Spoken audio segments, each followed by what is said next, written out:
All right, welcome back. This is the Coach Mark Gottfried Show, and I've had so many great guests and highly accomplished people, but today I am really excited because I got a great friend who is a great basketball coach, and when I was the head coach at Alabama, this guy was the head coach at Mississippi State, and boy, did we have some battles. So welcome in, Rick Stansbury. How are you? Man, if I could just got you to say those nice things about me 20 years ago. I'm doing great, Mark, man. Great to see you, man. You look great. You look great. Thank you. Who was 23? Was that your jersey? That's my jersey. That's when I could play. Okay. Okay. Hey, I wore number 20. I wore number 23 before that other guy wore it that played for the Bulls. I was a little before him. Yeah, that's right. Just a little bit different in y'all's talent level. Just a little bit. I'm not going to say who was more athletic or not. But no, you were there before I got to Mississippi State, but you were a heck of a player. I know that now. You were a heck of a player. Well, I had a great run. All right, but so before we dive into the great rivalry that you and I had as head coaches in our programs at Mississippi State and Alabama, and it'll come to a surprise to many that you and I are now really, really good friends. But before we talk about all that, tell us a little bit, Rick, about your desire to get into coaching, kind of where it started, and then kind of maybe who helped you along the way and the stops you had along the way, because by the time you became a head coach in the SEC, you could flat out coach. So talk about a little bit of the origin for you and all that. Well, Mark, where I was from, I was up in the country so far there wasn't anything else to do but play basketball. There was no cars, there was no cell phones, there was no girls. I was up in the country, so all I had was basketball, and that's where I grew my passion. That's where I kind of started off, and this is the old days now. This is back to the Hoosiers days a little bit. I never forget we had a loft in our barn, and when you start off in the fall, you fill it full of hay. You don't know nothing about this. You're a city guy. You fill it full of hay. So your court, you had no court. But as you fed the hay out of the barn, now your court got big. So we had a court in a loft of a barn that you could play in the wintertime. Now the problem with that was if that barn, these country people in Mississippi and Alabama, they can relate to this some.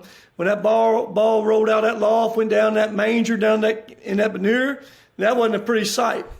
But that's how I got started right there. Had a love for playing for it. Went to small school, Campbellsville College in Kentucky. The older I get, the better player I become too. I tell my boys, I was good a long time ago, but I get better every year now, so I tell my boys. But great experience. And, I had a couple guys, man, you've had them in your life that, just kind of help you along, and maybe you want to be like them. The first guy that gave me my first break was Randy Vernon up at Cumberland College. Terrific person, terrific coach, great program, one of the top NAIA programs in the country. But then the first guy that really gave me my first opportunity, and these are the things that people don't know about us as coaches. They think, man, you guys are spoiled. You start off, you make all this money. My first guy, Lake Kelly, if you remember that name, he was, to this day, Leonard Hamilton started with Lake Kelly at Austin Peay. He had a great player, Fly Williams. You'll remember this, to cheer, because you was at Murray State, that's right. Hey, that's right. Remember the saying, the fly is open, let's go pee. Let's go pee. That was their saying. Let's go pee. But Lake Kelly was one of the first guys in Randy that I really, really, really learned from, man. And they're both just quality people, and we spent about 6 years there, and you'll remember this, got to that, NCAA tournament, played Illinois like a 2 seed, we were like 15, beat them that first round. And Rick Pitino tells this story. The next day we're playing Providence with Billy Donovan and Rick Pitino. Game's tied, no seconds on the clock. 0, they fouled us, there was no time. You'll remember this, matter of fact, Alabama was in the tournament too. Alabama, New Orleans, us, and Illinois. We were playing in Birmingham. That's right. You weren't on that team then, were you? Was you on the Alabama team? I was playing for Alabama, and I want you to finish the story, but I'm gonna tease everybody with this. We played the game after the game you're going to talk about, so we were actually in the tunnel watching because we were the 2 seed that year. We had a really good team, and we're thinking to ourselves, we're going to play Austin Peay in the Sweet 16 if the guy can make some foul shots. So go ahead. I love this story, but it changed the trajectory of so many coaches and teams that particular game. Well, I had no idea until I started telling the story. You were at Alabama, so you know this story as well as I do. Rick Pitino is at Providence, young head coach. That was probably his first real job. Billy Donovan was the point guard. They foul us, literally no time on the clock. Bob Thomas, I never will forget it to this day, goes to the free throw line, and they call timeout to freeze him, and me and Lakes in that huddle. And I love Bob Thomas. What a great person. Went on after that to become an FBI guy. But I'll never will forget this. He left the bench, and he turned to me and Lake and says, "Money in the bank." I said, "Oh, Lord." Hey, let's get ready for overtime. Bob wasn't one of the best free throw shooters. Just put it that way. We know how Bob shot free throws. Bob misses the free throw. Game goes into overtime. Horrible call. Billy Donovan in overtime pushes off, offensive foul. We're up 1 late in overtime. And again, he's another one we teased about it. It was a total offensive foul. And knocks our guy down, makes a 3 to beat us in overtime. Then Pitino goes on. Matter of fact, if I'm right, beat us. Blow out you guys, beat you maybe 30 points. Beat Georgetown 30-some points. Goes to the Final Four, and that's how he got his start right there. It goes from Providence to the Knicks. And he tells this story many a time. If we make that free throw, he still may be at Providence. That's what timing is in this profession, as you well know. So tell me so you guys are there watching the game. You came out, you beat New Orleans in it, wasn't it? Bad. Beat them bad. They had Liddell Eccles. Betty Dees was the head coach. That's right. And we pounded them. And I think we shot like 76% from the field. It was crazy. And then 2 days later, we're standing in the tunnel, and we're watching your team, Austin Peay, play against Providence. And when your guy got fouled, we're getting ready to take the floor for the next game, for the game after that. Yes. And we're all saying to ourselves, hey, if we beat New Orleans, because we had played North Carolina A&T in the first round, if we beat New Orleans, we're going to play Austin Peay in the Sweet 16. We might be able to beat them too and make it to the Elite Eight. And it's just funny how games turn out. And everybody's got a different perspective, but it changed the game for everybody because, Providence kind of, it got hot. And maybe that missed foul shot, the overtime, that win, because they were dead. They were dead in the water. Game was over. All you got to do is make one, and there is no Providence going to the Final Four back then. So, yeah, I remember that one well, that day well in my memory. So. Well, that's funny that hadn't thought about you being over there at that time and sitting there watching that game. Yeah. But finish the story.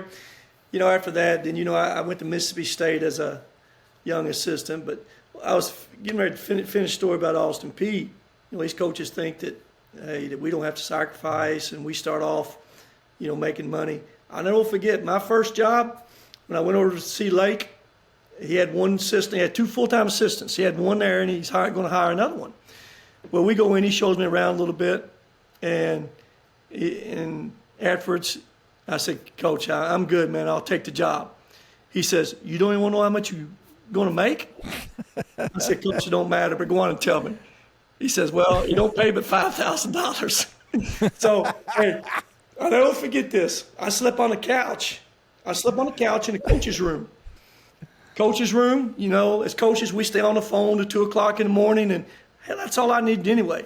All we need is a place to take a shower every now and then and, get on that phone and work. So I thought I was in heaven right there. So that's where I got my start at, and spent 6 years as assistant, then went to Mississippi State and was there 8 years as assistant. We had a good run in '96 with those guys, Dante Jones and Eric Dampier, got to the Final Four. And then that's where you and I That's when you and I start, and it's amazing. We start the same year. Our careers started. You were already a head coach, You were coming in from Murray State, right? Mm-hmm. Well, you was already a good head coach. You were already established. I mean, you'd won games. You'd run people out at OVC. But here we are coming in together. Same month, same year. Alabama and Mississippi State. You know, you and I have talked about this, Rick, and, a lot of people that, fans of Mississippi State or Alabama, we had such a great rivalry. And people, they used to ask me about, Alabama and Auburn and what a great rivalry that is. But our people knew deep down, and that was a big game because Alabama-Auburn, that was still big, but our people knew our biggest rivalry was you and your team in Starkville, Mississippi, because I think you and I we were both young.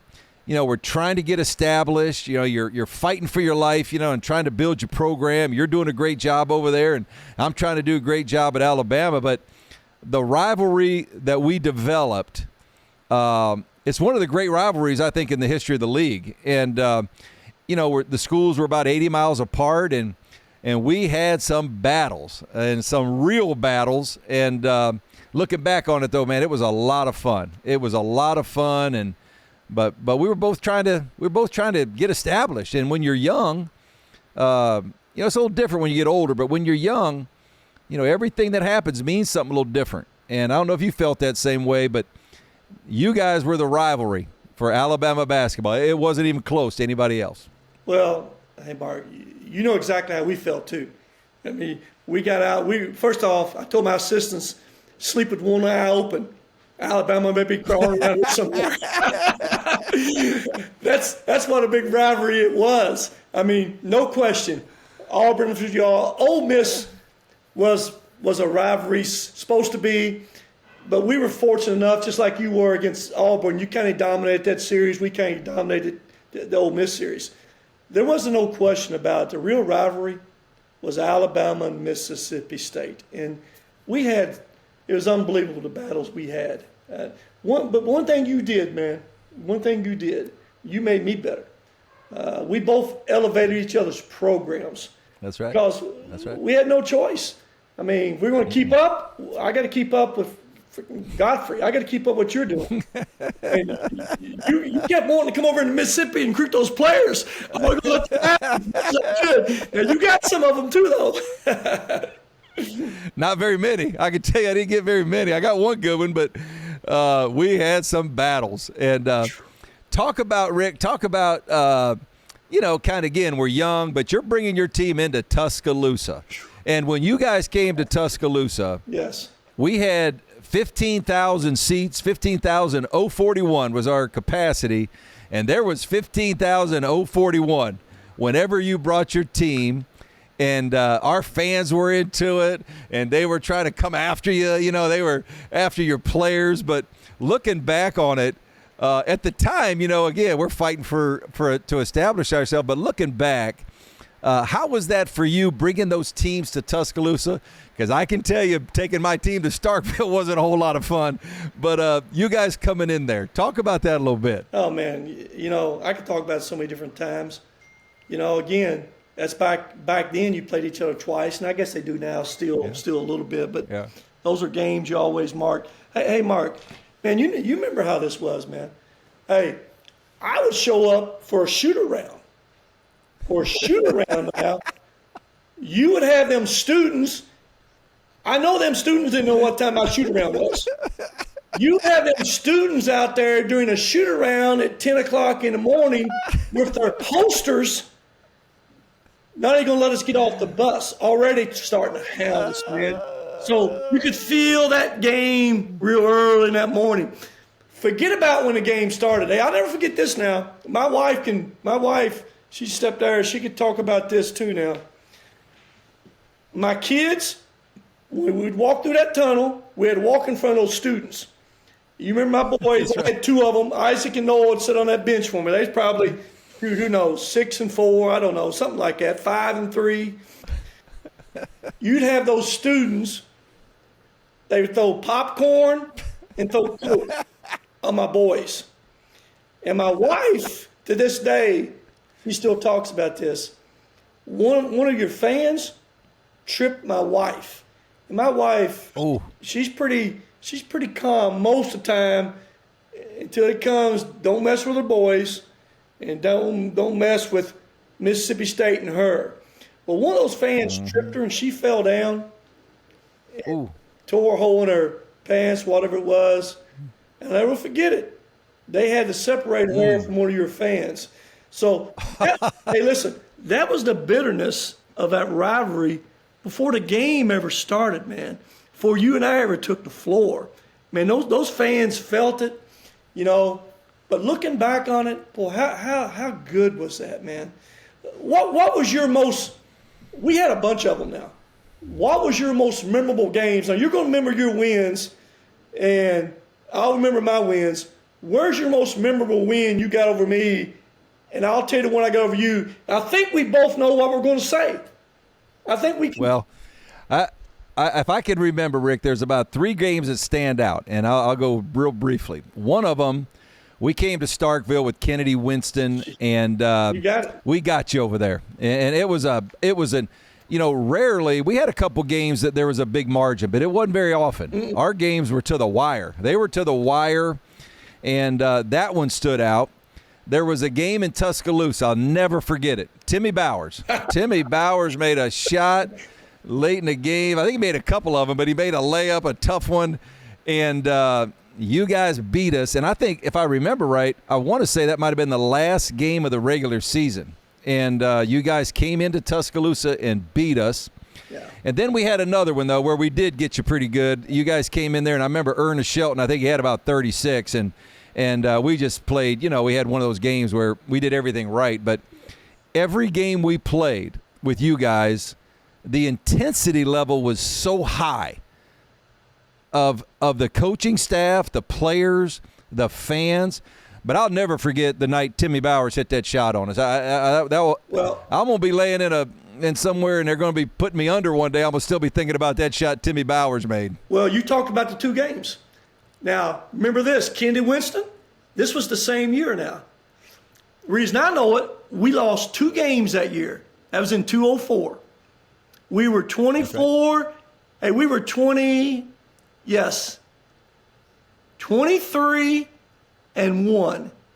You were at my place. I lost a game to Kentucky. You come to my place first, and you beat me. And about 2 weeks, you beat me. I can remember it perfect. And about 2 weeks later now, we have to go back to your place. And if we win, we win outright SEC championship. If we lose, that's right, we share it with Kentucky. And that's right. You end up having that team, you end up being an Elite 8 team with that team. But that's right. No, exactly right. Perfect. Hey, you're up 17 or 18 like 7 minutes ago.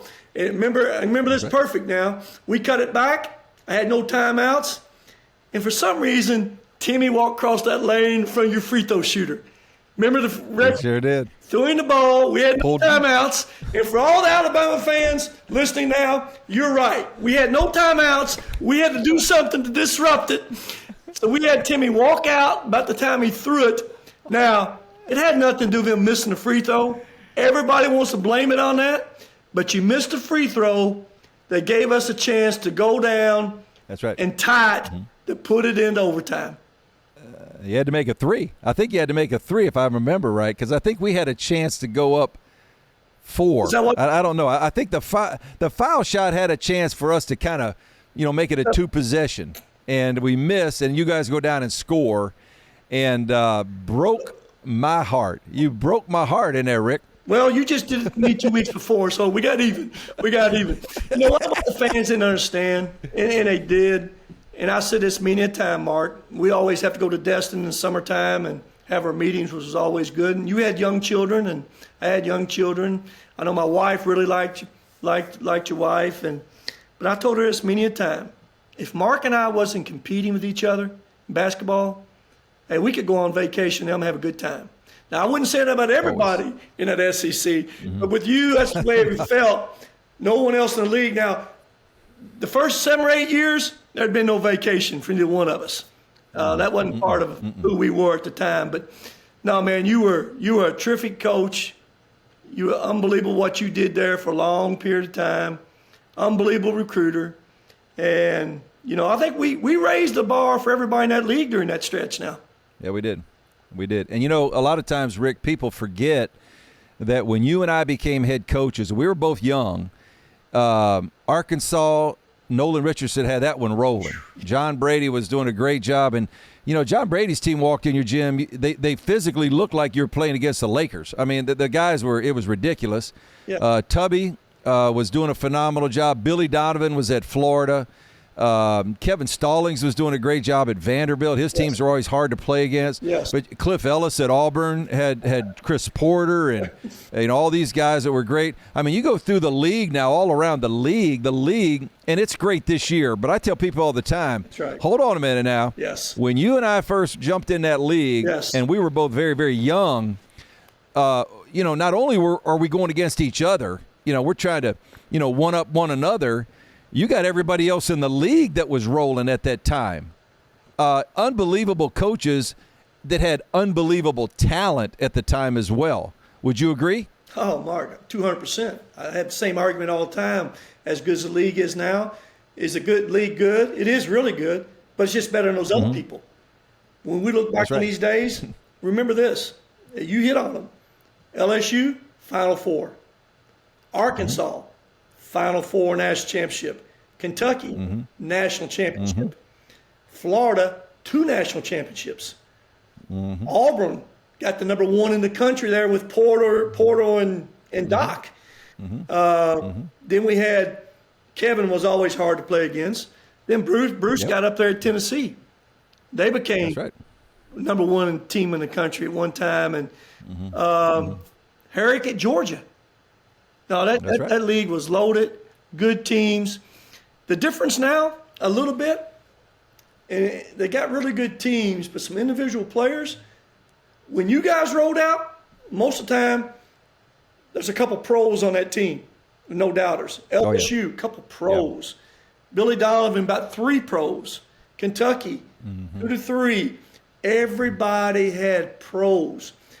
You look at the teams a little bit now, I don't know. They got some really good players, but are they pros?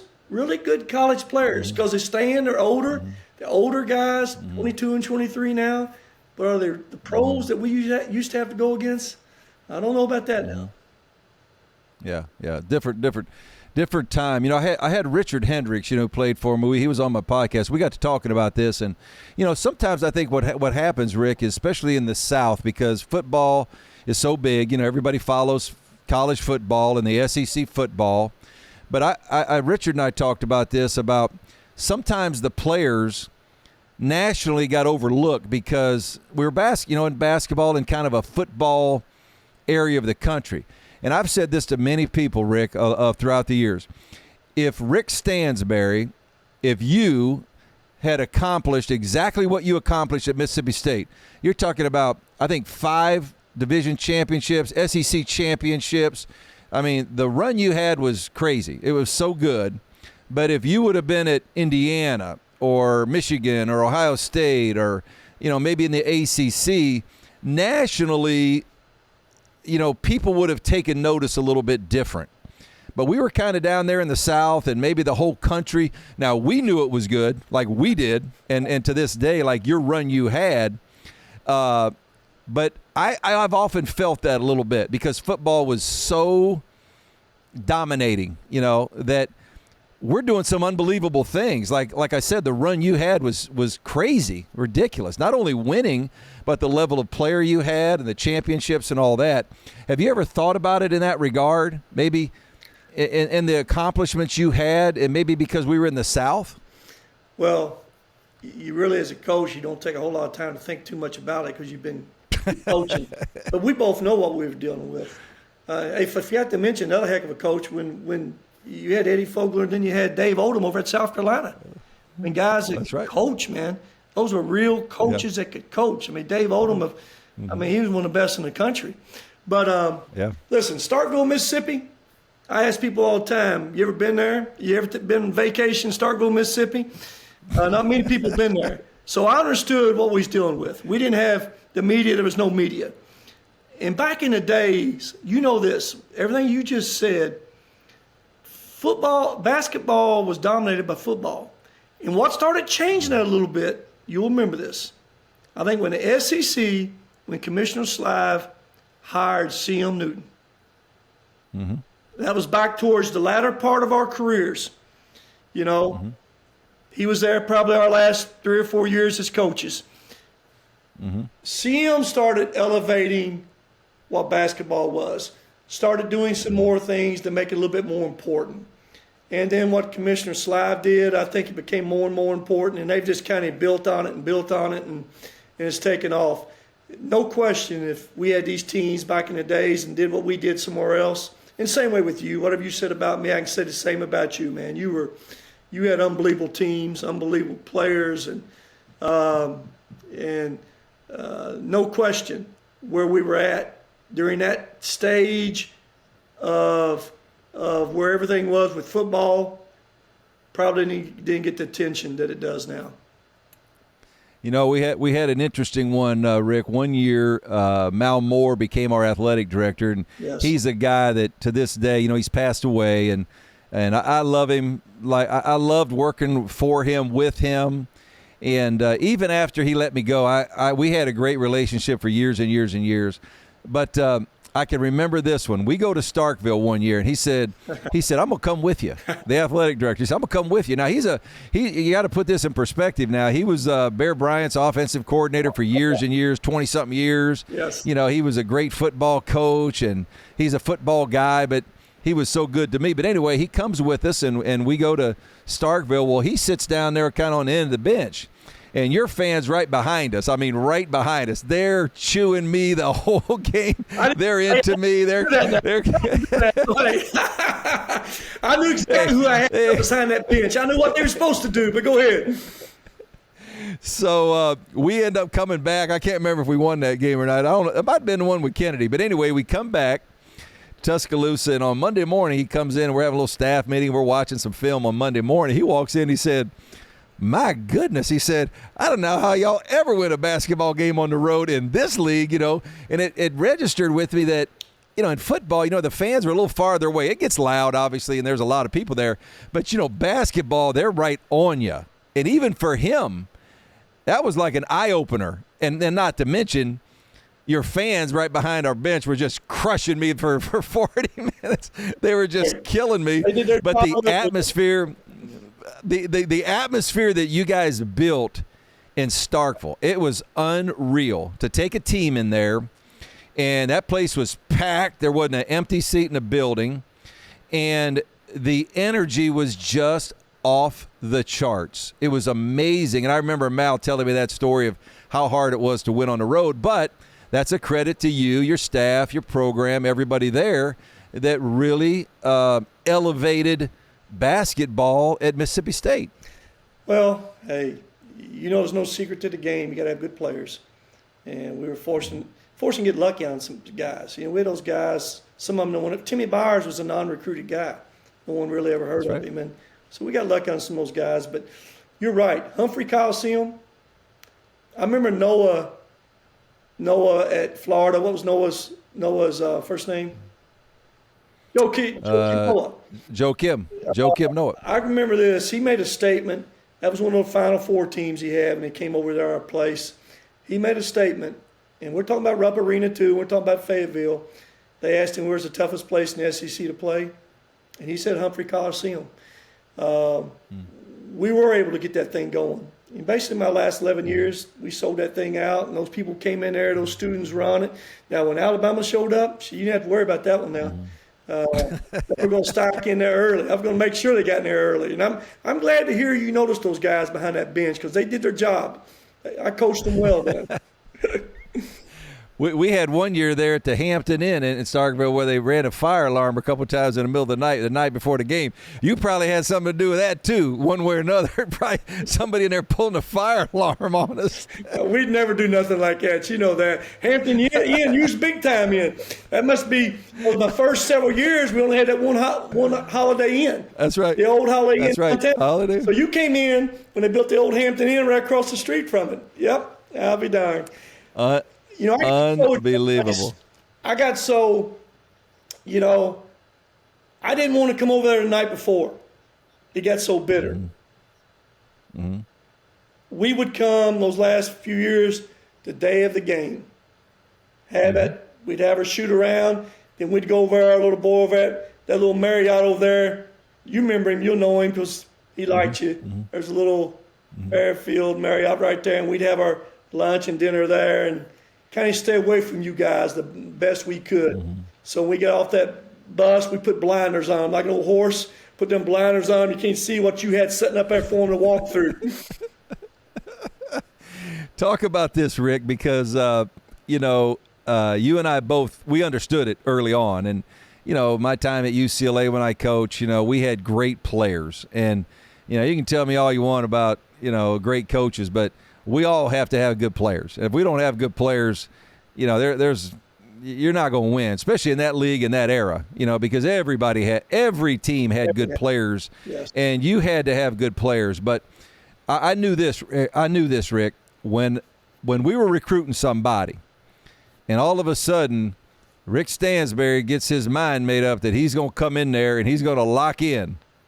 What it did for me, Rick, it made me better.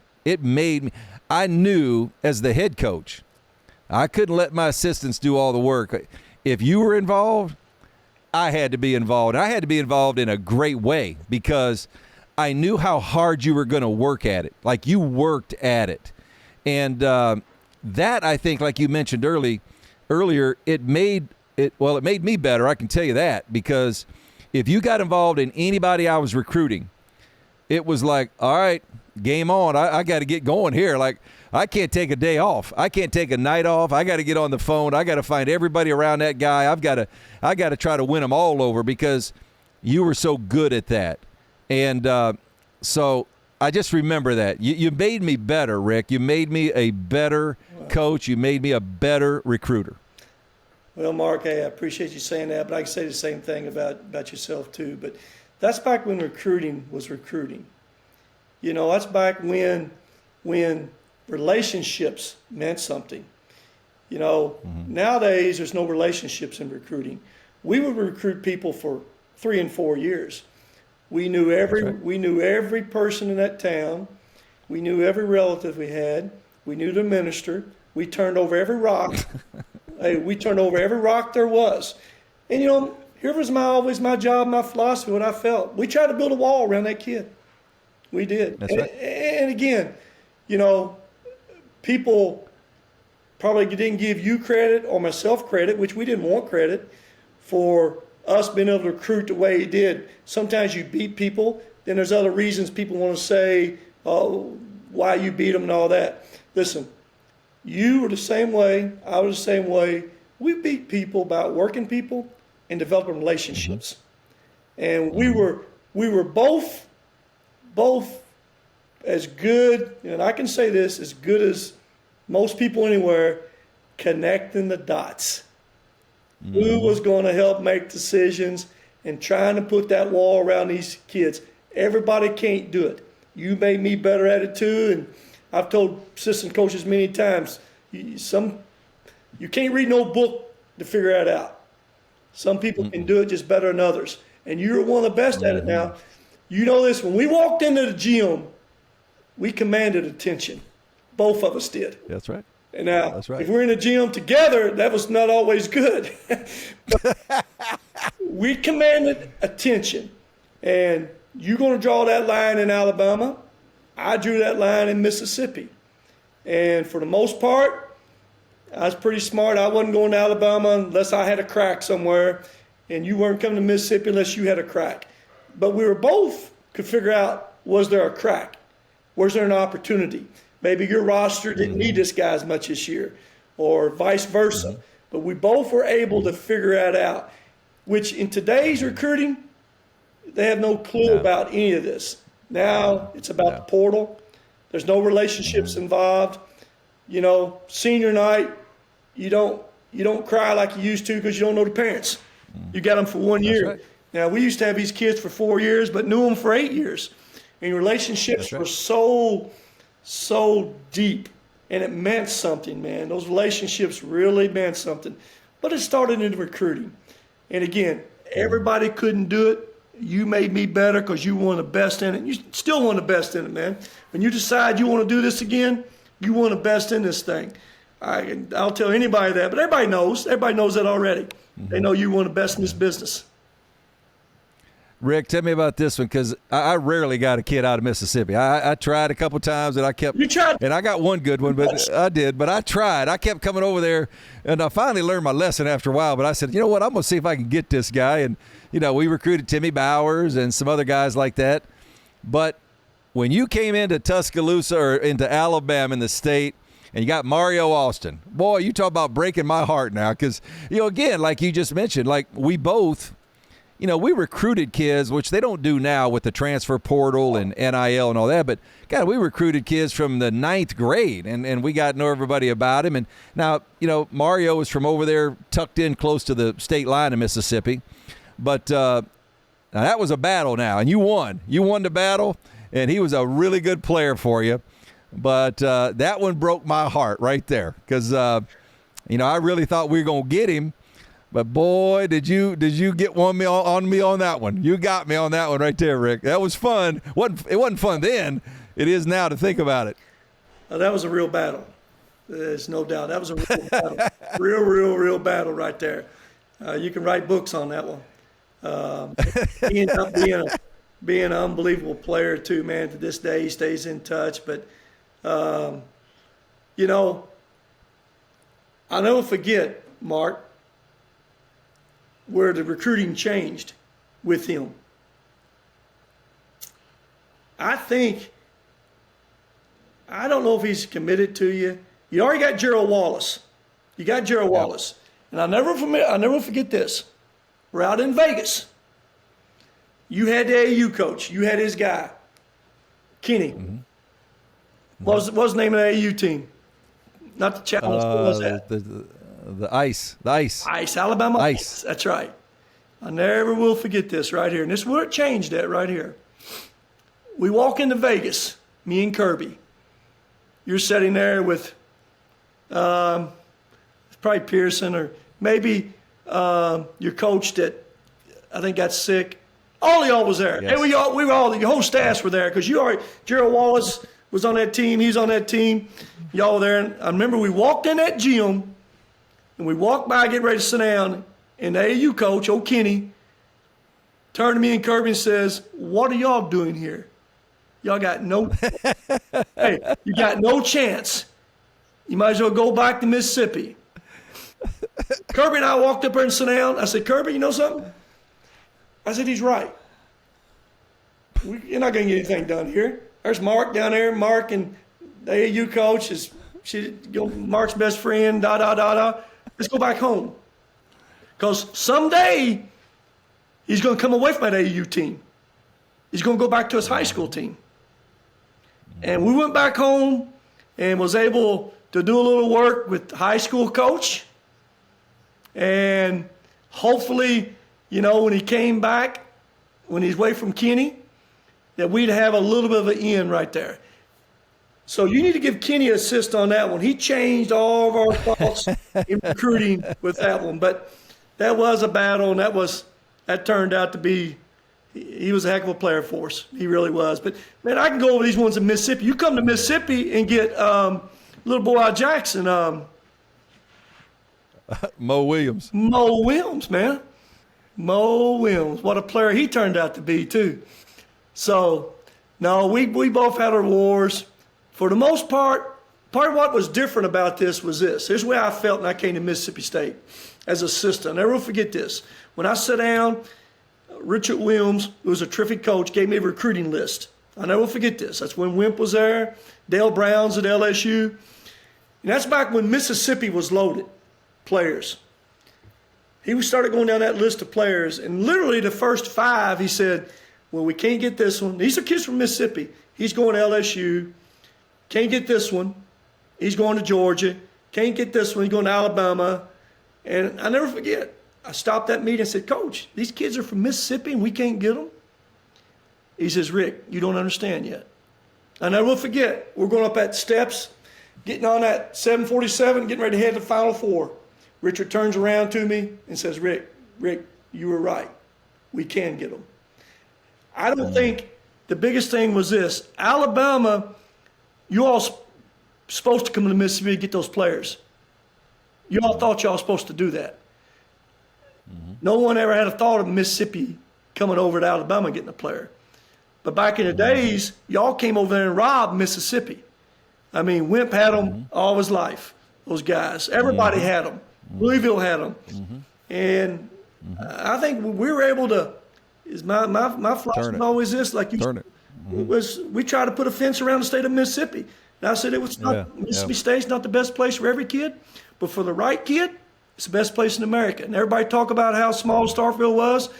For most of these kids, it was a huge city, and we used it to our advantage the best we could. But again, you and I, it was about relationships with these kids and these families to get them to trust us and get them to believe in us, man. And that would overcome anything we had. And we were both blessed, able to do that with enough kids and the right kids that made both our programs really good, man. Doesn't it make you a little bit? I know everything in life changes. You know, that's part of everything. You know, things change over time.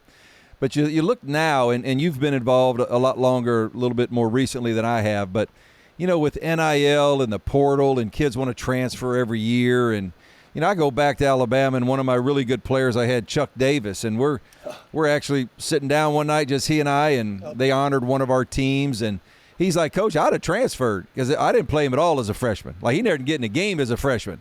And he said, Coach, I'd have been out of there. And but doesn't it makes me a little bit, I know things change, but I enjoyed the relationships that we built with our guys, you know, with our players. And then you have like you mentioned, some of your guys staying in touch with you. Like, I don't know that that's the same today as it was, you know, in the 90s and early 2000s. I don't know. Would you agree with that? Because to me, it's a little bit sad. No, Marcus, 100%. We don't have relationships with these kids. I mean, back in those days, we had real relationships. And not just with the kids, but with the families, man. Eric Dampier's sister, who was about 3 years old when I started recruiting him, when he was a sophomore. To this day, she calls me. I spent so much time around Vandell Thomas and Eric Dampier down there in Lawrence County. Those are relationships nowadays. Like I said, these kids, we go on a portal and recruit a kid 3 days and get him committed. And there's no relationships. There's just no relationships. I mean, I just was at Memphis this past year and a half and put a whole team together this past spring and recruited every one of these kids from middle of March to middle of May. You get 9 or 10 kids, so there's no long relationships. But the difference is recruiting is this right now. This is why you'd be so good and still good. Everybody has NIL money a little bit, okay? Naturally, the Power Fives have so much more of it. Still, when you have money, it's still about relationships. Maybe not with those kids, but the relationships we've developed through the years, through the agents, through the AAU coaches that we still have out there. That's as more important now than those relationships with the preacher in that hometown or that mother and father. The mother and fathers nowadays are very few factors. And especially these kids are seniors who are 22 and 23 years old, they make decisions. But they all have an agent in their life now. Either an NIL agent, someone helping them with decisions.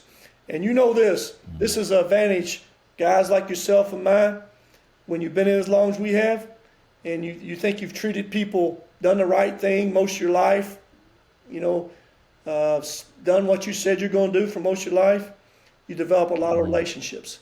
Those relationships come in handy right now. Probably more so than they used to be. And I had you relationship guy too, man. You're a relationship guy. Oh yeah, all of them, all the guys, and you recruited them so long. We recruited kids for so many years. By the time they came, you were rooting for them so much because you got to know them so well, and so that's probably a little bit different now. Hey, Mark, you remember this? You the same way. I can't remember a senior night that I didn't cry. I mean, without a doubt, I couldn't hold my emotions back. I mean, No. And these guys, Derek Zimmerman's, Timmy Byers, those guys, man, just, you spend your lives with them, man. They could have both transferred. Neither one of them played for me as a freshman. Derek Zimmerman don't, and Timmy Byers don't. Nowadays, they'd all transfer. But have these kids trust you and their parents to trust you when they didn't play and to watch their careers do what they did, there is a lot of reward with that. And that's something that's missing in this game. Your fans don't have connections with the kids like you used to. Man, it's just not the same. But it's one thing we're still in common. It still comes down to the W&L. Nobody wants to hear about the NIL. No one wants to hear why you can't win because you don't have as much money as this team. At the end of the day, and they throw that ball up, it's about that W&L, and you better have more W's than you have L's. Rick, what is your memory? Walk me through kind of what was going through your mind. We're playing in the SEC tournament. Both of us have a pretty good team, really good team. Oh, yes. And we're playing in Atlanta. Two good teams. We're battling like we always battle. And all of a sudden, we kind of hear this rumbling and bolts are starting to drop from the ceiling. And, we're right down to the end of the game. It's right down to the very end. And but what's your recollection and memories of that night in Atlanta when the tornado hit us? Listen, I remember it perfect because I talked about it a bunch. You're going to remember this. And I talked about this many times. If he had done what I told him to do, there could have been hundreds of people got killed. And you're going to understand this when I say this now. We're up 3 late in that game. That's right. Late in that game. Timeout, you bring it up. I told my team, and Ben, we laugh about it because Ben was here on staff with me at Western Kentucky for a year. I said, we're going to foul. Think about it now. We come down, and it wasn't but a few seconds. Whatever happened, it may have been out under. I can't remember exactly where it came from. But it happened so quick. Sideline. That's right. Sideline out of bounds. Sideline out of bounds, man. Oh, that's right. Across from your bench. That left side. He made that shot where on that left side. Ben forgets the foul. Doesn't foul or whatever. Y'all hit that 3 to tie it up to send it into overtime. Now we're playing 5 minutes overtime, which takes us time to get in. If we had fouled, the game would have been over. Everybody would have been outside in the next 10 minutes when that tornado came. That's right.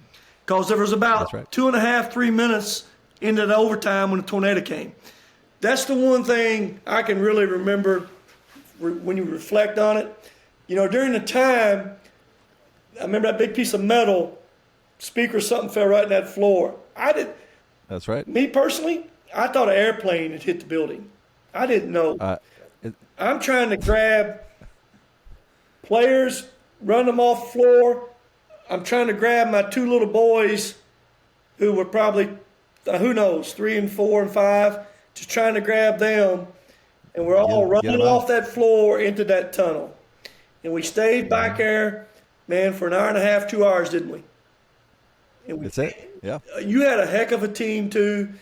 We both had heck of a teams. We come back out, and I remember first team that can get it going. Because if I remember correctly, you may have been up 1 or up 2. We were. Up 1 or 2. What were you? You was up. I think we were up 1, and I think Alonzo G had gotten fouled.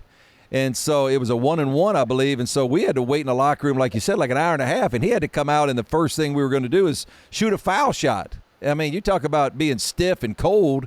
And, he didn't make the foul. I think it was a front end. And then you guys, I think, went down and hit a 3 or can't remember. But you guys kind of took control right after that. You kind of took control of that overtime.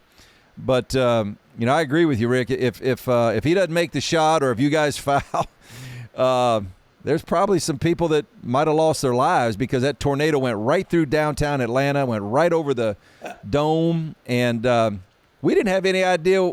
I didn't have any idea what it was. It sounded like a train was going over the top of the building.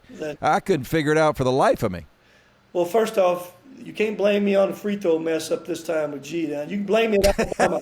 Now, you can tell your fans, I'll take responsibility at Alabama when Timmy Byers walks across, but I can't. Y'all can't blame me for the tornado now, freezing your guy in Atlanta. But outside that arena, it tore everything up. I mean, all that stuff was tore up. And if there had been people out there, and there would have been thousands of people. You and I were our fans would have left because there was another game after us, but they were going to leave because it was that night game already. There have been thousands of fans out there. So that's the one time I told Hansborough many times, man, bless you, didn't listen to me then, man, because there could be a lot of lives that get lost right there. So that was a memory. We played you again. Mm-hmm. We had a memory in 2002. We played in the SEC championship, didn't we? That's right. And Mo Williams, he was with me a little. He and we've stayed close, but he had an open jump shot to either tie it or to win it and missed it. And it was a Sunday afternoon game because we had to get back to Tuscaloosa. I don't know if you guys went back, but we went back to watch the NCAA selection show. But it was the SEC championship game, went right down to the last shot. Yeah, I can't remember. I remember the play perfect. Me and Zimmerman was talking about it. Zimmerman's head coach at Lafayette now, Louisiana. We were talking about when he got the job. I can't remember if we was 1 down or 1 up. Mm-hmm. But we had the last. I think you were ahead. You were up. You were up. We missed the shot, and that was it. Game was over. I think you were up 1 or 2. No, we ran a play. We ran that play to the left. We called it. You'll remember this now. I remember it perfect. Remember to the left, you had a little pedway. It was called 1 left, 1 right. We're going to run it 1 left. Mario had the ball. And we know you're going to deny Zimmerman out there on that wing. If you remember, we back cut him. Mario makes that pass back. I can't remember when we scored. That won the game. Did you get a shot at the end there to do something? I can't remember for sure. But we had so many. Our games always went down the war to the end. Hey, how about at your place? And I'm up 1 with 4 or 5 seconds to go. And you throw it into Pedway. And Pedway somehow, I don't know what I had my team doing, somehow shoots a layup at the buzzer to beat us. That's right. Which, again, we both had really good teams. It was such a bitter rivalry at the time. To lose those tight, close games, we both had them now. We both had our ones on. We had our wins. We had our losses. It wasn't like either one of us dominated either one. That wasn't the case at all. We got both of us was right there every time, man, in those games. Looking back on it, it's a lot of fun. Rick, I've talked to a lot of people in Alabama, and I went back this year for a football game, and they've honored a couple of our teams that we've had, our Elite Eight team, I think it was maybe. But anyway, I was telling people, I said, because people like to ask me questions, and they ask about the rivalry that you and I had in our schools, the programs. And I've told them, I said, it's interesting, Rick Stansbury, I love him. Like, he's a good dude. Like, he's my friend, and people look at me a little bit like, wait a minute, what? They're trying to figure it out. Like you guys are friends? I said, yeah, and what happens, Rick? I think time kind of heals all wounds. And there was, even though we battled, I think, or from my perspective, and I think yours too, there was always a great respect, though. We battled hard, but it was just a good respect that we always had for your program. Well, let me tell you the respect we had for you. And I think I've heard you say this, or one of you guys said this over the past. When we sit down in a recruiting meeting, start going over recruits, I didn't ask them. And you and I are trying to compete against the best, Floridas and Kentuckies. But I knew this. My first question was, can we beat Alabama with him? That's the respect we had for you guys, because we knew if we can beat Alabama, we can beat anybody in this league and have a chance against anybody in the country. So the respect was mutual. The work ethic that we both respected each other with, and we just didn't work. There's a lot of people can work. You know, staying in the office and all that don't mean you're working. Being able to work smart. The one thing I knew you did, you knew how to turn over the right rocks and connect the right dots. Everybody couldn't do that now. Some people come into Mississippi, I wasn't worried about them. They didn't know how to turn over the rocks and connect the dots. You could go into one of those rural places in Mississippi and you knew who to connect. You would find out how to connect who with who, man. That's why I told my assistant coaches, sleep with one eye open. That was our philosophy. Well, I tell you what, Rick, this has been a lot of fun, and I want to thank you, man. Thank you for coming on my podcast. But also, as we get older in life, you know, you look back, and I thank you for the competition that we had. You know, the battles that we had. I'm thankful for them. And but thank you so much for coming on the show today. This has been a lot of fun. Well, Mark, same way here. And hey, your fans will have no idea if they see this, how you and I felt. Now, they will reminisce over some of these stories we talked about, because they'll remember some of these stories. Hey, but the same feelings here, man. You made me a better coach. You made me a better person too, because I learned how, hey, you lose a player, it's over. And you're just getting mad about it. Don't throw no rocks. Hey, let's shake hands. Come at it again. I got better learning how to forgive those things. I didn't forget, but you learn how to forgive a little bit.